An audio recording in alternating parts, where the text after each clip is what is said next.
Welcome to Talking Notes, where we explore ideas at the intersection of spiritual formation and creativity. I'm Andrew Nimmer, and this is the note for December 14th, 2024. 3 things that solve the problem of speed.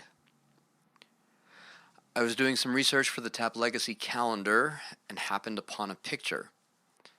It's a mislabeled photo of the Berry brothers. In duet, not all 3, just Warren and Ananias. They were considered one of the foremost flash acts in the tap dance world of their time.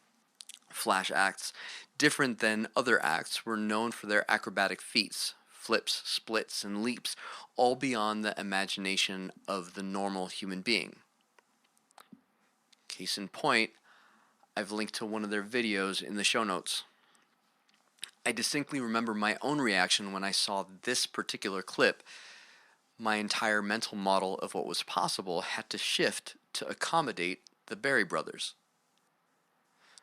A mislabeling of a single photo from a Google search might seem innocuous. Search a little more and you'll realize that it's a mistake. But who has the time?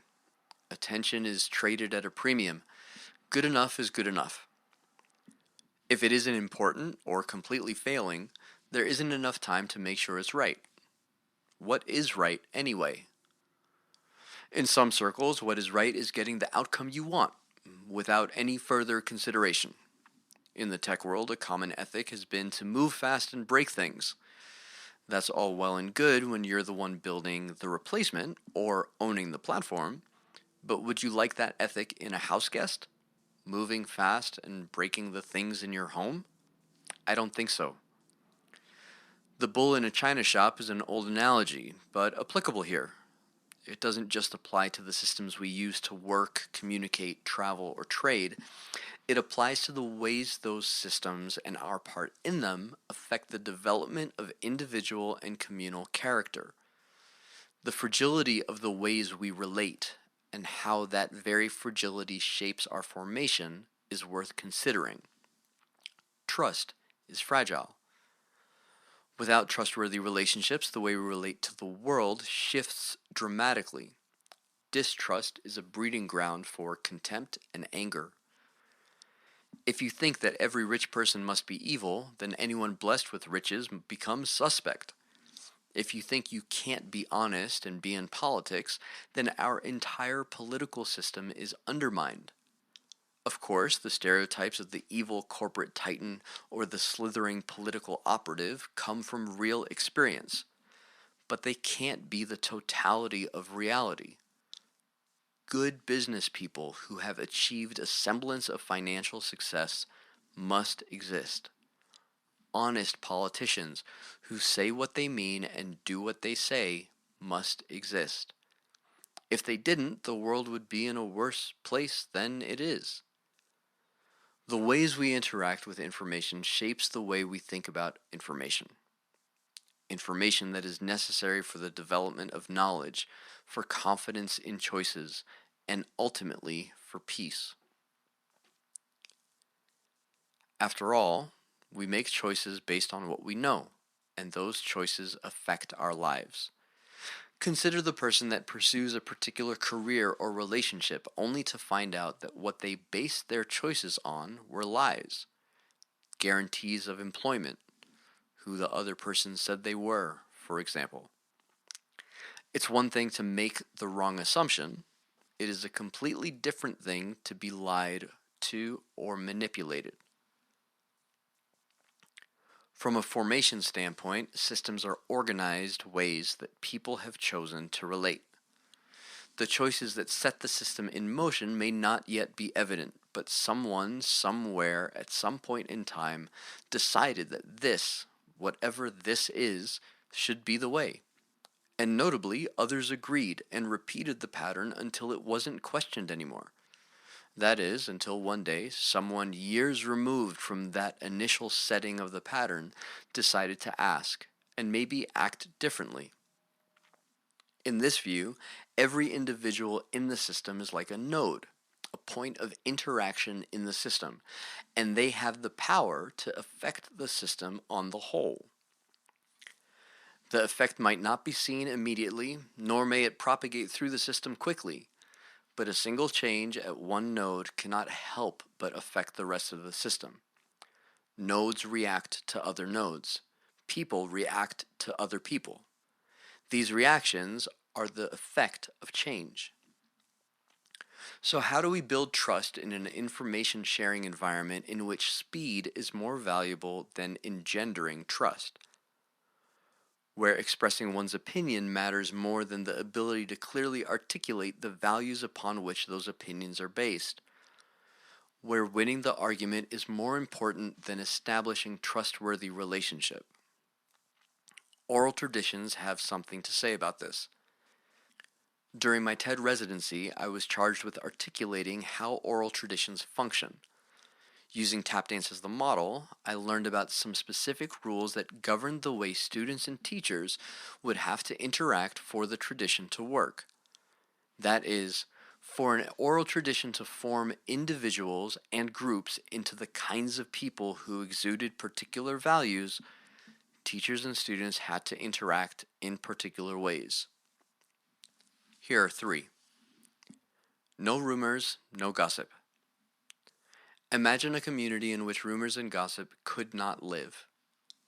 I was sitting in the faculty room of a prominent dance studio when a colleague of mine entered the room and said, "Did you hear?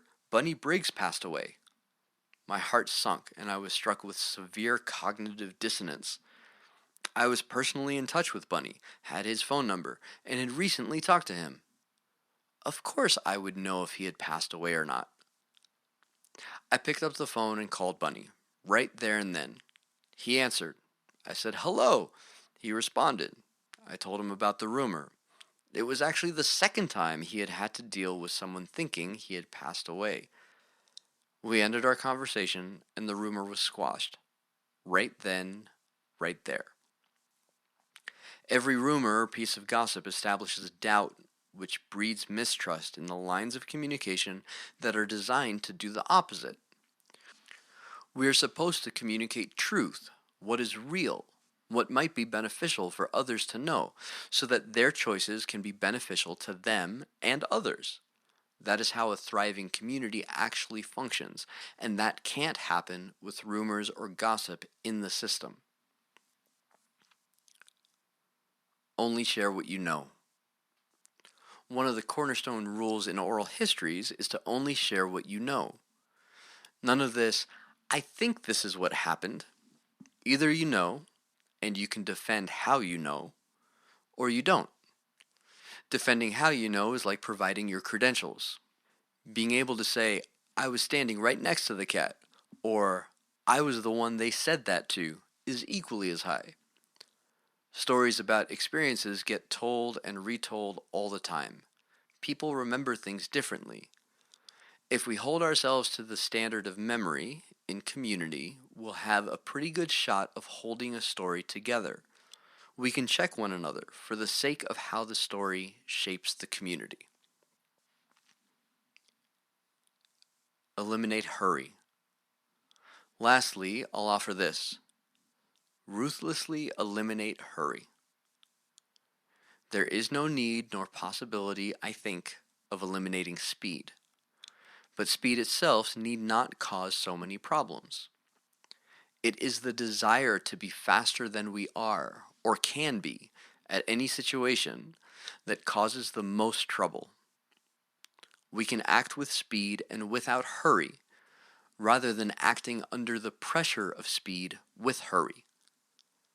Coming from a place of fulfillment, ease, and comfort allows this shift. Without a core experience of quote-unquote okayness, hurry can be the natural output. Rushing to finish the thing that actually needs time is a disaster. Reorganizing your life so that hurry isn't the normal output is key. Reorganization might look like intentionally carving out time for doing nothing. Learning that your world will survive without you doing everything to hold it up. Encountering the reality that rest is a function of what you rest upon, as much as it is a function of the stopping of work. Finishing the work. There are more practices, of course, but the core is important. Do we care enough about the things we share to get them right? We won't always get everything right, but when we do, we can apologize and correct ourselves. There is a pathway toward redemption and reconciliation even when trust is breached. However, the way we approach the smallest endeavor is a witness to the way we will approach the larger ones. Something as small as the mislabeling of a photo says volumes. It goes the other way too. If you have taken care to notice the details and work them out, you will be in a good place when the larger responsibilities come. You will be more likely to carry them without haste, with confidence in what you know, and with the ability to avoid destructive patterns. Thanks for listening. This podcast is just part of a larger publication exploring spiritual formation and creativity entitled The Notes by Andrew Nemmer. The Notes is a listener-supported endeavor. Explore all the sections and find out how to become a supporting subscriber at notes.andrewnemmer.com. Until next time, tell the people you love how you feel.